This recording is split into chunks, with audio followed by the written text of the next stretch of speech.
Kabajamtoota daawwattoota keenya nagaan keenya kabajaa fi jaalalaa bakka jirtan maratti isin haa qaqqabu. Kun qophii coba qalamaa karaa FIB TV dhangaa sanbataa keessatti isin biraan ga'amudha. Har'as qophii coba qalamaa keenyaatiin dhimma waraanaa fi tarsiimoo lolaa keessatti jaallan lola keessatti hirmaatanii fi haldureen isaan ittiin bobba'aniif kaayyoon xuree fi amni isaan keessa darban maal keessa akka taranii fi jireenya keessa deeman kana keessatti dabqa dhiigaa lolaasaan yaadannoo keessa isaanii keessa jiran haala isaan ittiin barreessanii fi ka isaan maatii fi firootaaf akkasuma qondaaltota isaaniif barreessan irratti fuulleffannee waan qindeeffannee qabna. Haga xumuraatti nu faana bu'aa. Qopheessee ga'e isiniif dhiyeessu Allali Saalamuuti.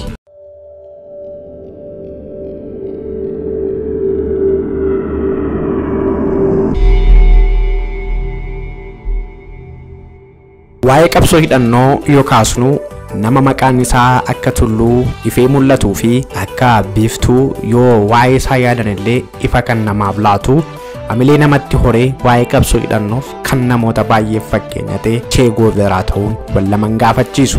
Cheen warraaqsa keessatti of kennee dalaguuf of qolummaa dhabuu fi wareegamaaf qophaa'uu akka jaallataa ture seenaa isaa kan dubbisnarraa hubachuun ni danda'ama. Beektonni xixiqqoon abbootii qabeenyaa farreen jaalala miiraa dubbatanii jechoota tuffiin nama amansiisuu yaalan waa'ee isaa waan baay'ee kaasuu danda'u. Kafaana isaa hiriiran garuu isa akka waaqa xiqqaatti ilaalu. Warreen riphiloltoota ta'anii biyya isaaniif jiraatan mootota biratti akka tuffii fi akka qaaniif akka shiftaatti ilaalamu. Che Guevaraan fa'aa garuu sana hunda dandamatanii injifannoof ga'an. Jaallan isaatiif waa'illan isaa wareegama isaan baasanii fi kaayyoo isaanii malaniif osoo lafatti hin badin gaarri injifannoo isaan simate. Lola keessatti namni tokko illee lubbuu isaaf wabii hin qabu.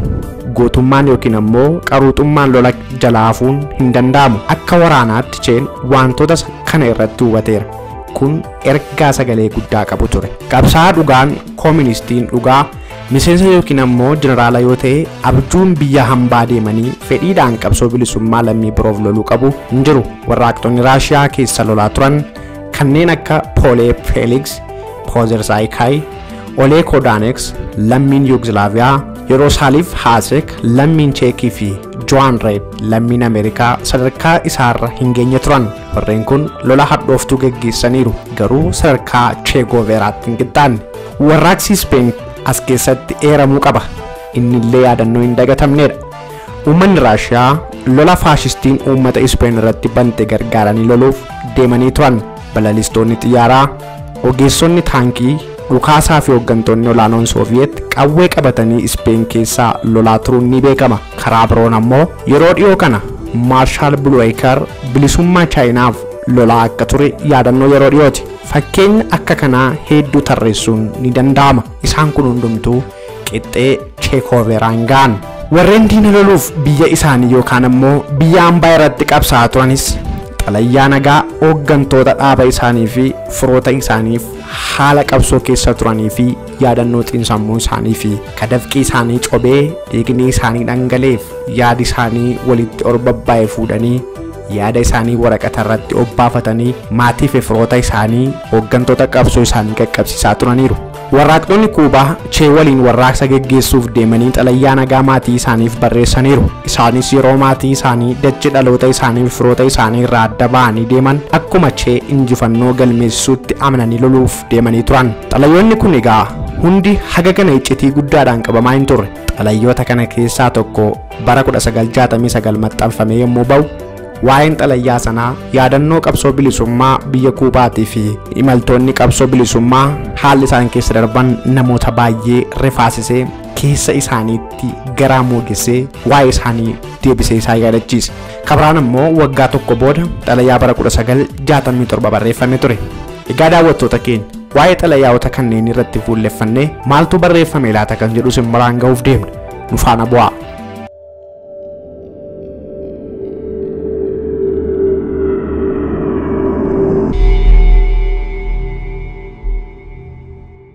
Xalayyaan isaa jalqabaa Kaapteen Elaayishoo Raayis Roodrigeez maqaa qabsoo isaatii ture. Maqaan isaa garuu Roonaaldoo jedhamuun beekama. Looviyaa keessatti haalli inni ittiin beekamu miseensota koree gidduu dhaaba kooministii Kuubaa ture. Lola riphee lolaa loltummaa marsaa 8ffaa Cheen hoogganamu keessatti hirmaataa ture. Haadha manaa isaa fi ijoollota isaa sadii Kuubaa keessatti dhiisee gara qabsootti male. Muddee 16 bara 1966 osoo Kuubaa gadhiisee hin deemin xalayaa haadha manaa isaa Naayiliyaaf barreesse.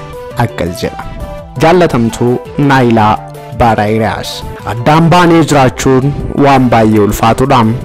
Haa ta'u malee akka ati na hubattu nan beeka. Ni nama qulqulluu akka koof yeroo hundumaa hojii eebbifamaa dalagee si gammachiisuuf wareegama baasudha. Gochaa kana hojii mul'isuuf ammoo impiraayilaayistoota loluuf dirreetti baheen jira. Ati goota jabduu ta'uu qabda. Yoon dirree irratti wareegame ijoollee koo seeraan yaada nuti qabnu hubachiisaa naaf guddisi. Ijoolleen koo yeroo umuriin isaanii ga'u biyyumaa fi balaa biroo uummata miidhan irratti akka qabsaan nan amana. Waa'ee koo osoo hin dhagayin tarii yeroo dheeraa turuu dandeessa. Haga barbaade fageenyaa fi dheerina yeroon yoo adda baanellee yeroo hundumaa yaadaan akkan si waliin jiru hin dagatin. Gama tokkoon warreen baay'ee na jaallatan ijoollee koo, si haadha manaa koo fi maatii koo irraa adda bahuun koo baay'ee natti dhaga'ama. Haa ta'u malee garuu gama biraan ammoo qabsoo diinaa uummata miliyoonotaan lakkaa'amu hacuucuu irratti qabsaa'u koof baay'een boqonnaa argadha. Ofii kee jabaadhu, of jajjabeessi, daa'imman sirriitti hordofii guddisi. Adaraa harmee koos sirnaan jaalladhu. Atii fi dacheen warraaqsaa dhaloota jireenya koo keessatti bakka guddaa qabdu. Agandu'ee addunyaa kanarraa badutti sin yaadadha. Yoo duuti dhufes qabsoo irratti du'uun qaba. Abbaa manaa kee Kaapteen Roodirigees jechuun xalayaa haadha manaa isaatiif barreesse.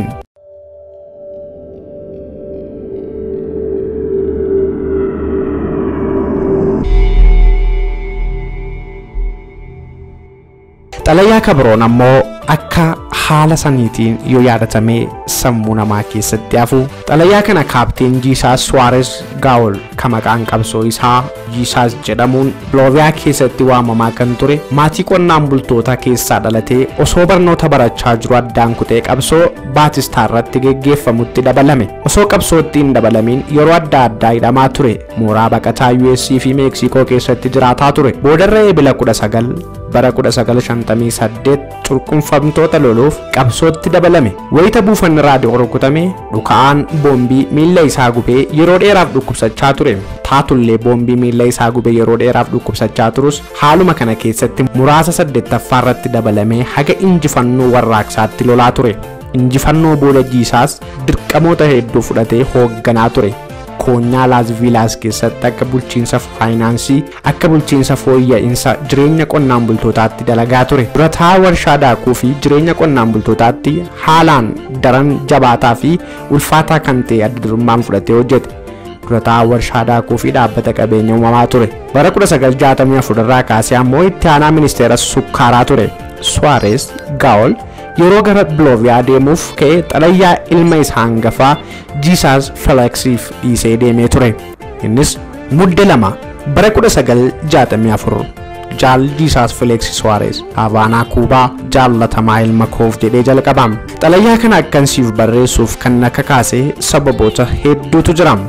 Haalli yeroo ammaa kun kan duriirra baay'ee jijjiiramaadha. Kanaaf xalayaa kana yeroo guddattu sirriitti dubbistee murtii ani murteesse sirriitti adda baafachuu dandeessa jedhee amana. Jaallatamaa ilma koo, guyyaan irraa guyyaa dhaloota kee waggaa tokkoffaadha.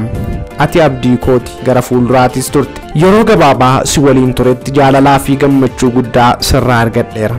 Ati ilma koo tokkichadha. Kanaaf akkan yaadatti utuun xalayaa siif hin barreessin dirqama warraaqsaa galmaan ga'uuf lubbuu koo dabarsee kennuun waan dhiifama hin qabnedha. Ati dhiiga koo waan taateef haala kana keessa darbee fi yaadaan qabu muraasa sitti himuu yookiin siif hiruu dhiisuun sirrii akka hin taane naaf gala. Seenaa keenya keessatti yeroo murteessaa kana jiruu koof ani baay'ee carra qabeessa. Kuubaa dachee keenya uummanni keenya seenaa dhala namaa keessatti waan hin dagatamne dalaganiiru. Kuubaan haala akkam rakkisaa ta'e keessatti warraaqsa geggeessitee doorsisaa fi lola ishee irra ture injifatte. Warraaqsi Kuubaa uummattoota biroo imperialistoota saamanii dhiiga isaanii dhangalaasaa jiraataniif fakkeenya gaarii taate. Uummanni kun egeree isaanii akka jireenya bu'uura hin kaawwanne namoonni muraasni dafqa dhiirotaa fi dubartoota miliyoonotaan lakkaa'amanii saamanii duroomanii jiraatu. bakka nama deemaa jiru kana daa'imman hiriyaa kee fi kan umuriin si caalan maatii isaanii imparaalaayistootaan saamamanii waan nyaatanii fi dhugan dhabanii dhukkubsachuun qoricha dhabanii karaa irratti du'aa jiru. Hedduun isaanii iyyummaaf gadadoon mana barnootaa dhiisanii jiru.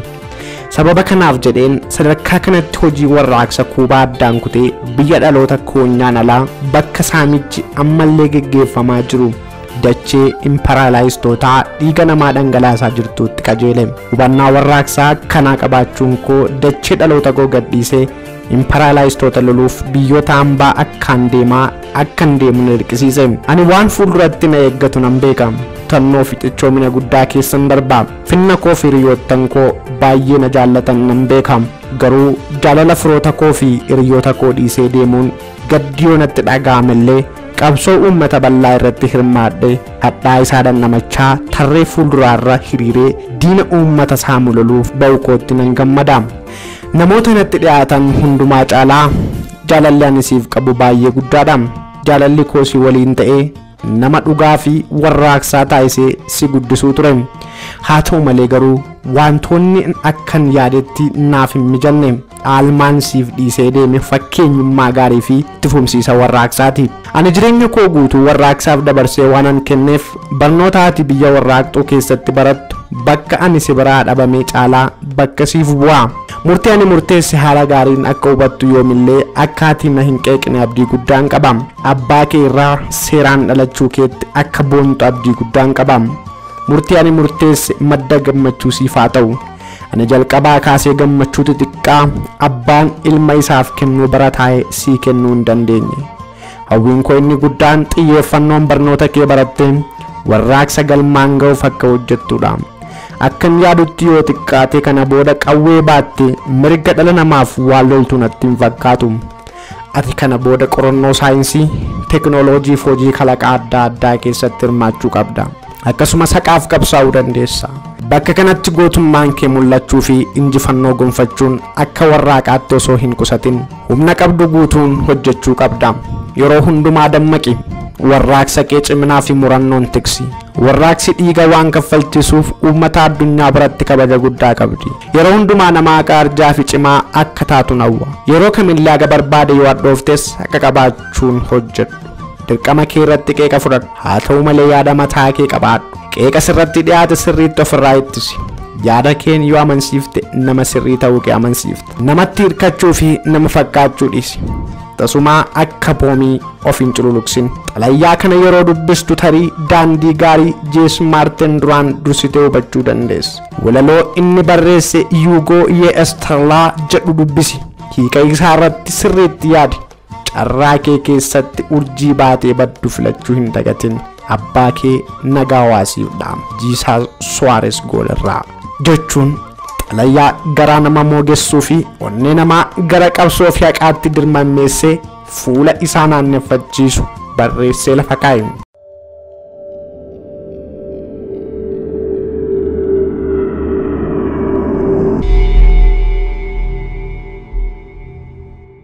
Warraaqsota Kuubaa lola riphee loltummaa Bolooviyaa keessatti hirmaatan keessaa 14 dirree irratti wareegaman. Hundi isaanii abbootii ijoollee fi namoota umurii isaanii waggaa 35 walii turan. Daawwattoota keenya, coomni qalamaa keenya adeemsa qabsoo Cheekoo Veeraaf waa'illansaa geggeessaa turan keessaa kan waa'illeen isaa haadha manaa isaaf ijoollee isaatiif barreessan isin biraan geenyeerra. Seenaan qabsoo hidhannoo daran hadhooftuudha. Har'allee ijoolleen keenya san keessatti cabsaa jiru. Ka isaanii yoo maal fakkaata ka jedhu fuulduraaf coobi qalama isaanii waan lafa kaa'ee soqannee isin biraan geenya. Kaarraasuma irratti guduunfina. Ani Lalisaa Lamuun ture. Qophiileen dhangaa sanbataa eebbaa ibiitti fufuu daawwadhaa. Horaa bulaa deebanaa.